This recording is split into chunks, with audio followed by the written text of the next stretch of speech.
Isn't it the best feeling in golf when you're out on the golf course, playing some of your best golf, striking the golf ball effortlessly and hitting driver beautifully straight and long, and you come to face a short par 3 just like this one here, tricky little hole, beautiful looking. You stand over the golf ball with confidence, knowing you're going to swing the club effortlessly and hit golf shots just like that one there, where it cruises onto the green with no added effort. But you've clicked onto this video because you're probably in the position, or you have been in the position in the past, where you find that you are standing upwards, getting too upright in the downswing and getting out of your posture too early when making contact with the golf ball. And we know what happens then, don't we? Inconsistency in ball striking, the thins, the fats.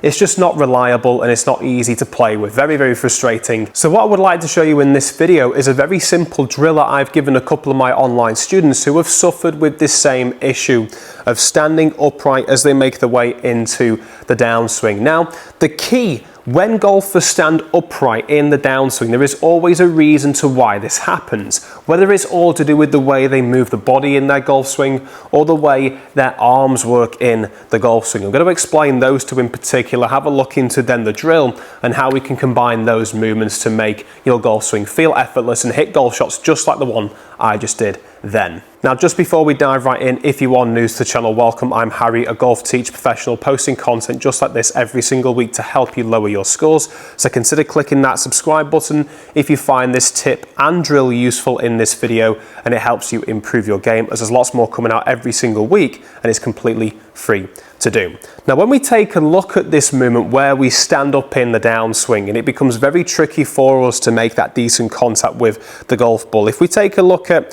one swing in particular here with me, we'll notice we'll get to the very top of our swing, we'll be able to rotate beautifully into the top of the swing, no problem. But as soon as we make our way into the downswing, we end up jumping upwards like this here. Now, if we replay that same movement making our way into the downswing a couple of times, I want us to zoom in on what the right arm is doing, in particular, the trail arm in the downswing. So from the very top of the golf swing, that trail arm of ours is actually casting outwards. It's extending outwards very much so early. Now, if this trail arm of ours, just for some apparent reason, is going to begin extending as we make our way in the downswing, what is that going to do to our swing arc? The golf swing works on a big circle, back and round. And if we then push this swing circle further away, make it even wider than what it should be as we make our way into the downswing, where is the low point going to be in relation to the golf ball? Well, it's going to be probably well behind it, unless we jump upwards. Unless we jump upwards out the way. So the reason why you're probably struggling at the moment is because the right arm is pushing outwards. We're getting that casting motion into the downswing, and then from there we've got no choice but to react and stand upright. So we're getting that mixture of those fats if we don't stand upright enough, or thins if we stand up tall too much. So that low point issue becomes a very, very common thing. Now, the other reason, as I mentioned, was all to do with how the body works. So let's imagine this trail arm here is just randomly doing whatever it wants to in the downswing, doing the right movement that we would like to see, keeping in a nice flexed position. Well, if we make our way into the downswing and do this, we can still jump upwards. But what have I done there to jump upwards? I've not exactly jumped upwards from the ground, but I have extended both of my legs. If you have a look at that video again a couple of times, watch this. I have extended my legs as we make our way into the downswing here.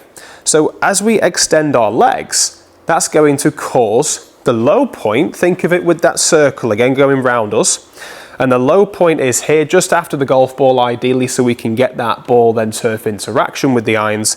But if we make our way into the downswing, keeping the arm nice and tucked in, but we extend both of our legs, it's going to be very difficult to get that low point.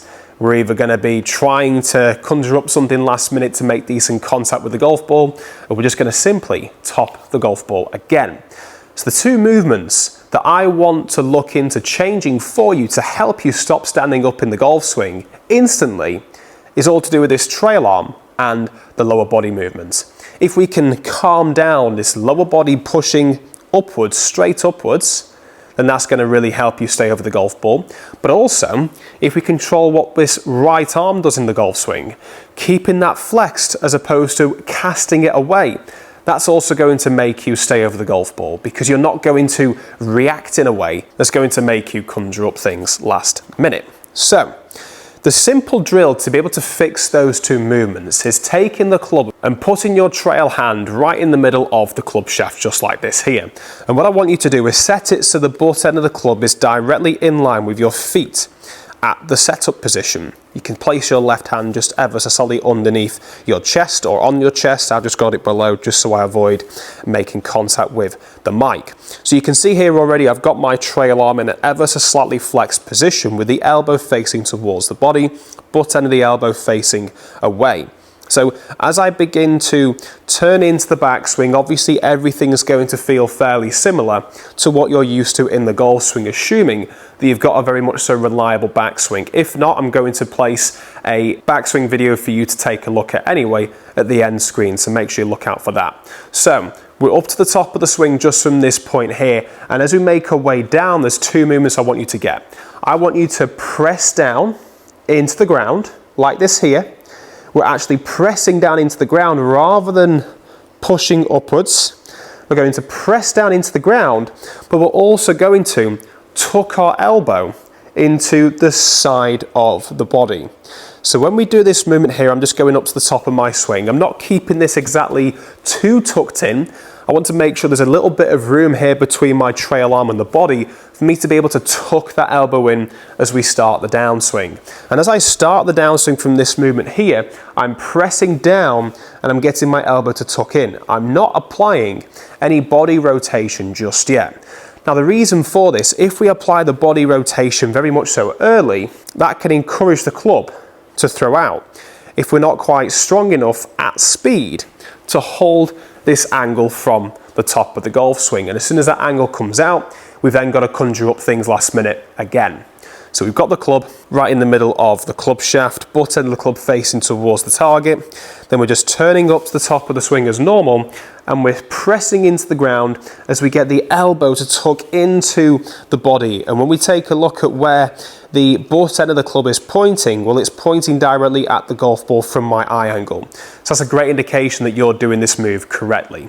If we find at the top of the swing that the club shaft itself is a bit too steep, so butt end of the club is facing somewhere closer to you, then that's no good. We've got to practice that and make sure that as we're tucking this in, we're getting that butt end of the club to face towards the golf ball. Or if it's going the opposite way, then we know we're just getting this elbow set a little bit too far out in front, but also causing our wrist to move this way. Look what happens there, open club face. So we don't want that either. So in simple terms, just make sure that when you practice this in stages, you're getting that butt end of the club to face towards the golf ball. So I'm squatting down, no rotation, and I'm getting my elbow to tuck into the right side of my body, just like this here. Now let's try taking both hands onto the golf club after you've practiced this around 10 to 20 reps, just ensuring we get this movement into the downswing. We're going to take the club as normal,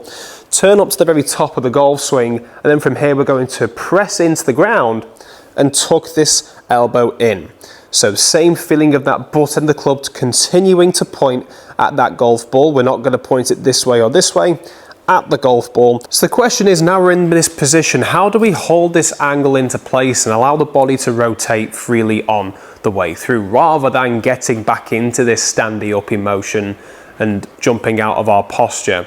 Well, in order for us to be able to do this, we've got to look into learning a method to stay over the golf ball, because what we tend to find in the golf swing is that the more pressure we add into the ground on the way down, the more force is going to be applied back up, the more we're going to want to react on the way back up.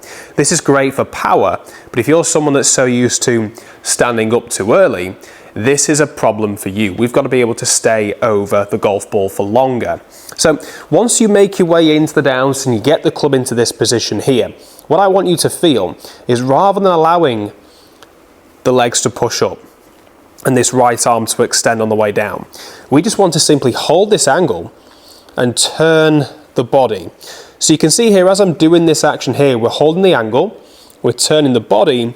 It doesn't look like I've got a lot of room whatsoever to hit the golf ball. If we were just to play that a couple of times, we can see there that as I make my way into the downswing, I'm really trying to hold this position and just turn on the way down and keep into this squatted position, just rotating round. It looks pretty awkward to hit the golf ball, and that will be the case just to start off with, just simply because you are getting used to this movement.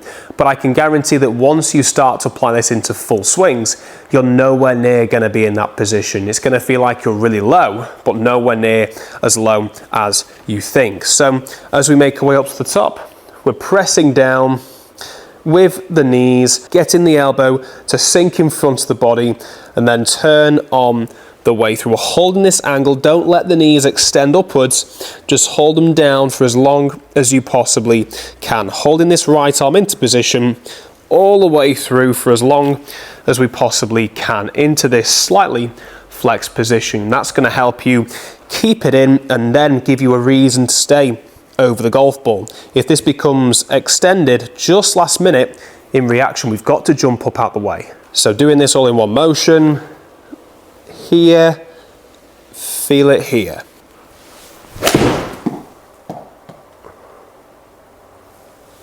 Really nice strike, that one, curving back to the pin. I'll definitely take that one after my first attempt, and that one then, to be honest, it felt like I was really low, literally this low through impact. But if you were to take a look at that video on the screen now and replay that in slow motion, you can see I'm nowhere near in that position. So the majority of you golfers watching this video will be able to take those two things under your wing and practice those and be able to apply those into your game and see results in just as little as hitting a basket of golf balls. Feel the results of staying over the golf ball for longer. However, some of you will be struggling with getting this extension of the upper body as well as the lower body. So if this is you and you can relate to this, where you feel like your hips are moving well towards the golf ball and the upper body is moving back, I just want to add a bonus drill in just to help you with this movement. Now, just before I do that, I just wanted to give a quick shout out to the partners of the channel, SATORI Golf, a premium golf clothing brand designed to help you perform with style on the golf course. So if you are in the market for new polos, you can check out their website in the description below, and using my discount code Harry10, you can get yourself a great 10% off your order. So for those of you who are getting this extension of the upper body on the way down, we want to be able to learn how we can keep our hips back. Now, to keep our hips back, if we're so used to from the top of the golf swing doing this action, to stay on this 45-degree angle here, we want to feel like we're almost the opposite way, the complete opposite way. So this is a very much so feel versus real drill that I want to show you as the bonus tip, because if we're up here, to get to there, we've got to get a lot lower. The feeling of getting a lot lower in the golf swing to meet in that middle. So take the club, place it across your shoulders just like this here, and as you make your way into the backswing, you're still going to apply those two feels, but I want you to work on those two for a couple of weeks before trying this, but it's good to take note of from here now. If I was just to press into the ground, and from this action here, I want you to imagine someone's got hold of your belt buckle or belly button, and they're going to push you back. They're going to push you back like this here. So pushing your hips away from the golf ball, and that's going to encourage your upper body to go close to the golf ball, more over the golf ball, just like this here. Now look how exaggerated I've got this here. Too exaggerated, of course. But the more we can exaggerate this, the more you're going to be able to stay over the golf ball in your posture. So that's just a bonus tip for anyone out there, just to help you get more into this position here, rather than extending upwards like this. If you would like me to do a full video on this specific topic, comment down below. I'd like to see at least 20 comments now. We'll get that video done for you. As it is, there's a lot more to it, but I've just simplified that for you there to work on. So up to the top, bumping the hips back and just turning round just like you did from the first drill. So applying that same feel, let's see if I can get this one a little bit closer than the last. Again, it felt like I was a lot more over the golf ball great strike, and another good shot there as well. So be sure to go ahead and give us a try and comment down below to let me know your thoughts on these tips and drills, and why not hit that subscribe button if you haven't done so already, as there's lots more content coming out every single week to help you lower your scores. Be sure to check out this video over here, the video that I mentioned earlier in the video, and this one down below is a great tip to help you set the wrist correctly in the golf swing. We've spoken about how we can stay down in the golf swing, spoken a lot about this trail arm and getting that squatting movement. Now it's time to learn how we can set the wrist correctly to match it. So be sure to check out any of those two videos, and we'll see you over there.